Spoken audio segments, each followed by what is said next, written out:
এভাবেই ইটপাটকেল ছুঁড়ে নষ্ট করা হয় সিসিটিভি ক্যামেরা, পরে বিভিন্ন স্থানে ধ্বংসযজ্ঞ চালায় নাশকতাকারীরা।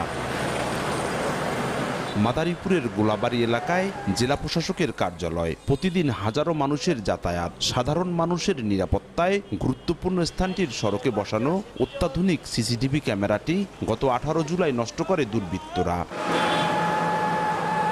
দুষ্কৃতিকারীদের আক্রমণের হাত থেকে বাদ যায়নি জেলা জজ আদালতের সামনে ও এলজিডি অফিসের মূল ফটকে বসানো সিসিটিভি ক্যামেরাও। একইভাবে নষ্ট করা হয় বাণিজ্যিক এলাকা পুরান বাজারের 1 ডজন ক্যামেরা সহ 1.5 শতাধিক সিসিটিভি ক্যামেরা। এমন অবস্থায় নিরাপত্তাহীনতায় শহরবাসী। চুরি ডাকাতি বা এখানে ঘটনা ঘটলে সেটা আমরা দেখতে পাবো না। নিরাপত্তাহীনতায় ভুগতেছি। ক্যামেরা থাকলে যে কোনো দুর্ঘটনা অকারেন্স ঘটলে সহজে শনাক্ত করা যায়। চেম্বার অফ কমার্স, বণিক সমিতি এবং ব্যবসায়ীদের যৌথ সমন্বয়ে ক্যামেরা লাগানো হয়েছে।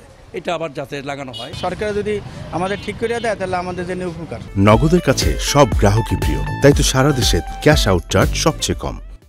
প্রশাসনের পক্ষ থেকে আবার পুনর্স্থাপন করা হোক, নতুবা এই সন্ত্রাসীরা আবারও যে কোনো জায়গায় যে কোনো সময় হামলা করতে পারে।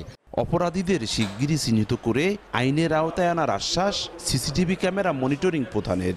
আর শিগগিরই ক্ষতিগ্রস্ত ক্যামেরা পুনঃস্থাপনের কথা জানান পুলিশ সুপার। 3 ভাগে 2 ভাগ ক্যামেরা দুর্বৃত্তরা ভেঙে ফেলেছে, নষ্ট করে ফেলেছে। প্রকৃত যারা অপরাধী তাদেরকে শনাক্ত করে আমরা এই নাশকতার বিরুদ্ধে আইনগত ব্যবস্থা নেব। ধ্বংস করার ঠিক আগের মুহূর্তের ফুটেজ থেকে তাদেরকে শনাক্ত করতে সক্ষম হয়েছি এবং আমরা তাদেরকে আটক করছি।